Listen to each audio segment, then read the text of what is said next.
La refonte de la gouvernance est une des questions du Congrès. Elle vise à garantir et faire vivre la démocratie. Elle s'appuie sur une année de travail collectif, engagée dès 2020 avec la CPRG, poursuivie en 2021 avec le Comité sur la gouvernance et débattue au GERF en 2022.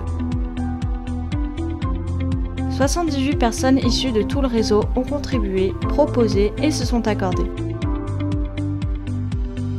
Les 17 propositions ainsi construites sont soumises à un vote consultatif.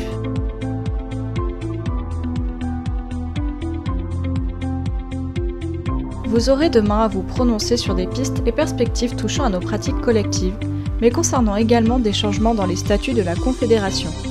Certaines tiennent aux règles spécifiques aux associations reconnues d'utilité publique. Il s'agit d'améliorer la représentativité des instances confédérales, de favoriser le renouvellement et l'ouverture de notre mouvement, de renforcer la collégialité des décisions au niveau confédéral et de rendre la Ligue de l'enseignement plus visible et attractive. Un premier ensemble de propositions vise à améliorer la représentativité des instances confédérales.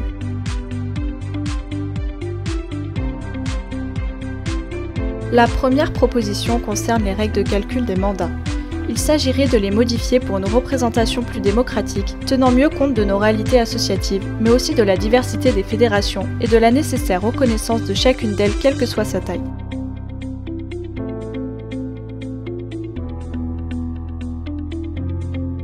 Cette deuxième proposition concerne les administrateurs nationaux, et plus précisément les règles présidant aux candidatures et les règles ou pratiques en termes de déontologie. Une meilleure représentativité passe également par le fait que chaque fédération puisse être représentée par au moins 2 délégués aux assemblées générales, comme visé dans cette troisième proposition. Selon cette quatrième proposition, la parité femmes-hommes deviendrait statutairement obligatoire au sein du conseil d'administration confédéral et serait encouragée au niveau des fédérations et unions régionales.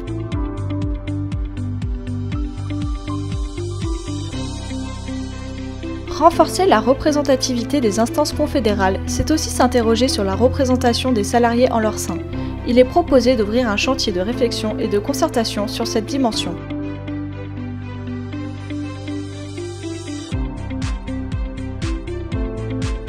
Un deuxième ensemble de propositions concerne les règles et les pratiques pour favoriser le renouvellement et l'ouverture de notre mouvement à toutes les diversités. Il s'agit là d'une dimension clé pour tenir notre rôle d'acteur majeur de la société civile.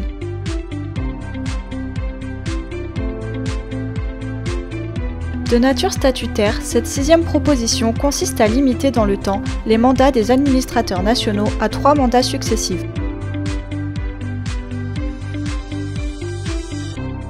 Pour garantir le renouvellement de notre mouvement, il nous faut, au sein des fédérations et des unions régionales, mettre en place les moyens de développement des viviers et préparer de futurs administrateurs.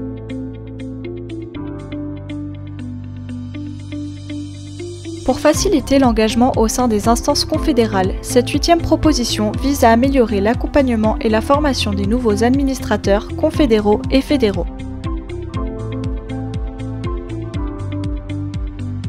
Pour favoriser l'engagement et le renouvellement, cette 9e proposition consiste à favoriser la présence et la visibilité de tous, dont celles et ceux qui viennent de nous rejoindre, par une organisation mieux adaptée de nos temps statutaires.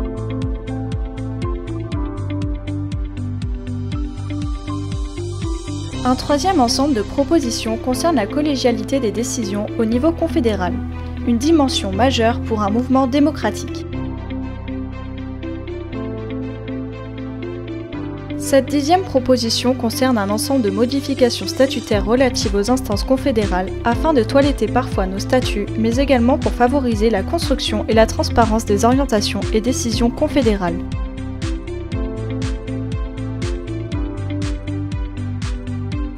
Cette 11e proposition concerne 2 pistes d'expérimentation pour favoriser les capacités d'intervention des fédérations au niveau de la Confédération.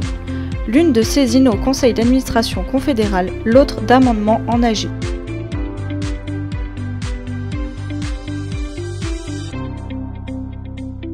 Améliorer la régulation des conflits internes au réseau en formalisant le rôle de médiation en amont du centre confédéral en l'inscrivant dans les statuts. Tel est le sens de cette 12e proposition.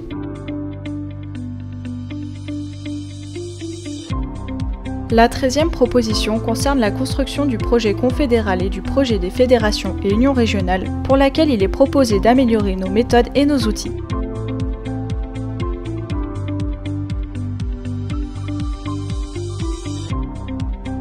Un dernier ensemble de propositions vise à rendre la Ligue de l'enseignement plus visible et plus attractive au niveau national comme dans les territoires.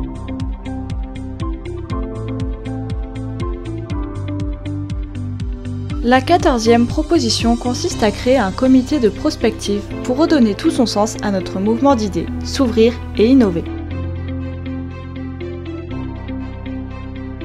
Cette 15e proposition concerne les associations fédérées. Il s'agit de réfléchir à une dynamisation et à un développement du travail que mènent ainsi les fédérations concernées.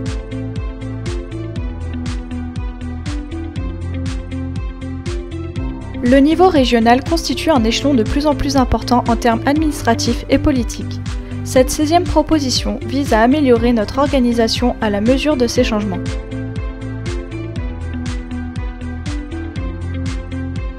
Par cette 17e proposition, il est proposé de reconduire et redynamiser, pour 3 ans, l'expérimentation de la conférence territoriale.